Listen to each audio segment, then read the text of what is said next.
ဆုံးရင်ဆုံးခြင်းမဲ့လာတယ်ရှုံးရင်ရှုံးခြင်းမဲ့လာတယ်အောင်မြင်မှုကြီးပဲကြံပါတော့တယ်ပေးလိုက်တိုင်းလဲတို့ပြည်ရနေပြန်တယ်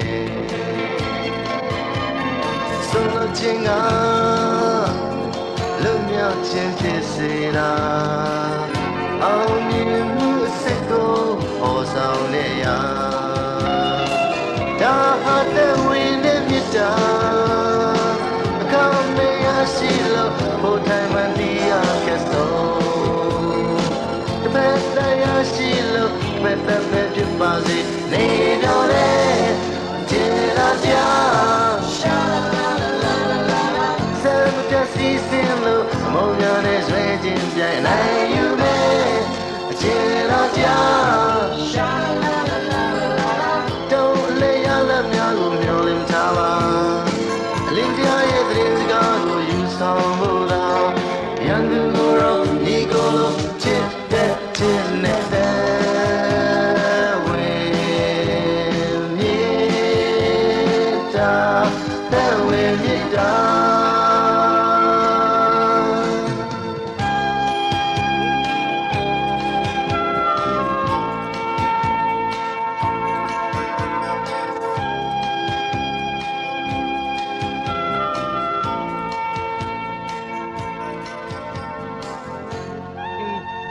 amon lo pi in hong ko thelo hi aki phum pen amot the hiya an nong lak sakina toina luang hom bek to kom la yu hi kin zo lo wa mun na ni tum lo sing te te mun ngei lo wa pasian kham kwa pi hoi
lampi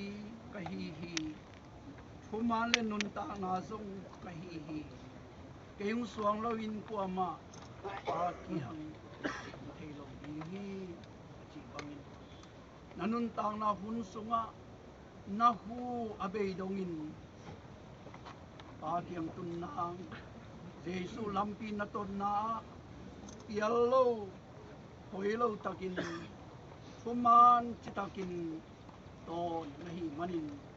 tuin nangadingin ong kibol kol saksa inpi aruta nahi nasib nabo na sa hem pawi hamman asandi nahi tahi jata nahi hadveini chang eiteung ni ito pain wan tengkul tumin amis yang thote ong kai khom ki dinga wani chiang in hi asete na pumpi asete no lu na hi zongin amwat the na pumpi amwat the no lu na hi zongin wang len na to kidim thak to ong tho ki ding hi te chi up na mon na to nang ong tho pi ki ding Atoki Jesu Kajimin Nang Hi Isekibo Naken Pe Tokan Tokang Tien La Adaka Teding in Nampuching Sokatahe Ito nampa imuin tolai Topa dipsung lupa Topa itung nangangin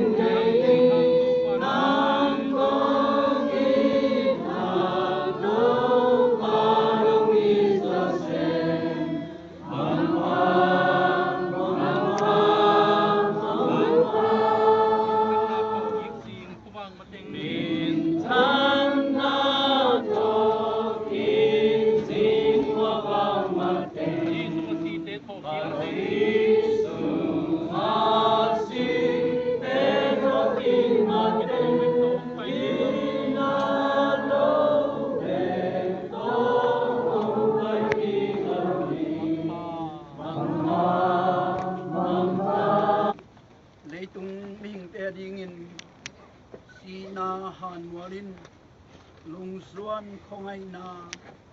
khitui na pui to kidim na hi hangin to teng khem pe kilum ledin walso na bangin na to I tho king na aswa thina dingin amanun tanang pia in tho kin amam khem pe zong bangin na to tho pi king I to ba Jesu me pina chupa I baba sian ui nale lung zuan khongai na to mangpha chin sianu mangpha kha pasena piak sa siapa tu ngai zongin pasena piak sa suan le kha tanu tapa molema tu te inom ngamom khem peule ina laga no te khem pe tunga henem siam pasen khasyang tho henem na thupa atakin tungin na to tungin ki pai so ta he